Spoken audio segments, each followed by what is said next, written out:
wa saruji tutaleta na matofali 500 pili ya saruji, na tunachowaomba ni kwamba baada ya kufika ujenzi huu na hivyo vifaa saruji imeshaleta ile pale, na matofali yatafika hivi leo au yatafika asubuhi itakavyokuwa usafiri utakapokuwa, yote hayo tutalipa wenyewe na hatimaye basi ni kazi yanze. Ikitokezea kuna jambo jingine ambalo tunaweza tukasaidiana tutalifanya, lakini kwa sababu tunataka uharaka ufanyike tunaweza tukatizama na namna nyingine, kwa sababu na wasiwasi hiyo saruji mifuko 15 inawezekana kadekapelea. Tunachotaka nyinyi mfanye, mtupe ufundi na vibarua, sisi tutaboresha hiyo eneo na tumekubali kwamba tutajenga hivyo vikuta vya kukaa hapa na hatimaye pake katika muonekano ambao kwa kweli watu wapate pumziki. Hilo jambo jingine ambalo maana yake mpaka sasa hivi itakuwa vipi, basi nyefanyeni mtakavyoona mfanye hiyo nguzo kwa kupitia saruji hiyo, mweza mkasimamisha hiyo nguzo moja, pengine kama ni nguzo, kama ni kitu gani tunaambia.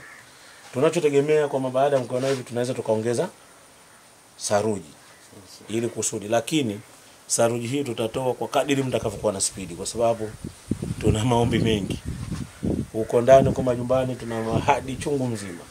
Sasa na hapa ni eneo ambalo ndio uchumi wetu ulipo. Kwa hiyo naomba tuende spidi kidogo. Kama amefika leo basi jitahidini mratibu kesho mwanze katika shughuli za ujenzi. Na hivyo tuendelea, na wakati huo tukiwa tunaendelea na ujenzi huu, ile ngazi naona kuna sehemu ambazo zimechakuka. Basi naomba sibusa si shida nao kidogo kazi ya nguvu zaidi, kwa sababu katika hiyo mnada hapo utaondoka au tutakwenda kwa ngazi.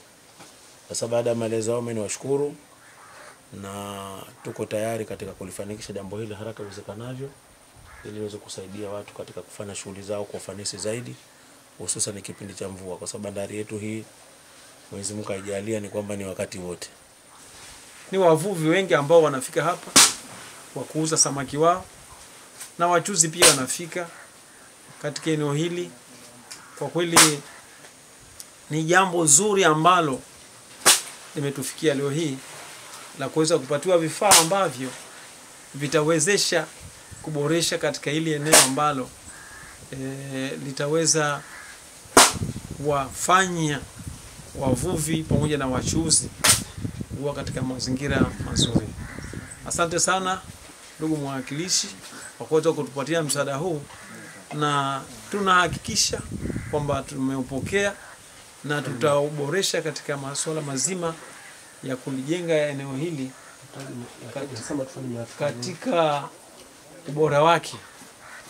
Tumepokea vifaa ambavyo kwa kweli ni mifuko 15 ya saruji na matofali ya saruji vile vile 500.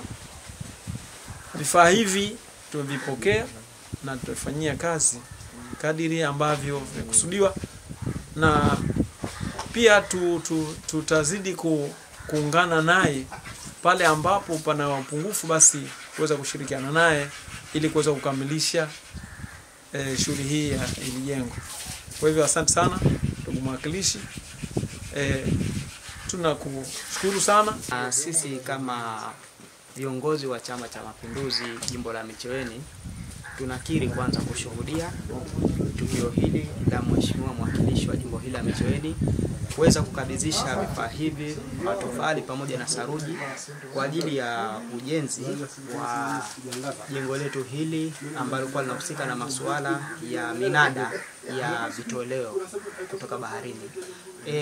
Kwa maksudi tunachukua jitihada za kumpongeza mheshimiwa mwakilishi kwa kasi yake ya kuleta maendeleo katika jimbo hili, lakini si jambo hili tu ambalo kwa amelifanya katika jimbo la Micheweni, ni mambo mengi tu ambayo kwa amefanya. Tunampongeza pia, ni wasi wananchi wasisite kuafika viongozi wa Chama cha Mapinduzi na viongozi wa serikali pale ambapo kwa atakutwa na changamoto au atahitaji jambo lolote la kimaendeleo, basi wafike viongozi wao. Viongozi wao ni wasikivu, serikali yao ni sikivu, na tuko pamoja baina ya chama pamoja na serikali. Tuwapongeze sana viongozi wetu, pia niwapongeze wananchi wa jimbo la Micheweni.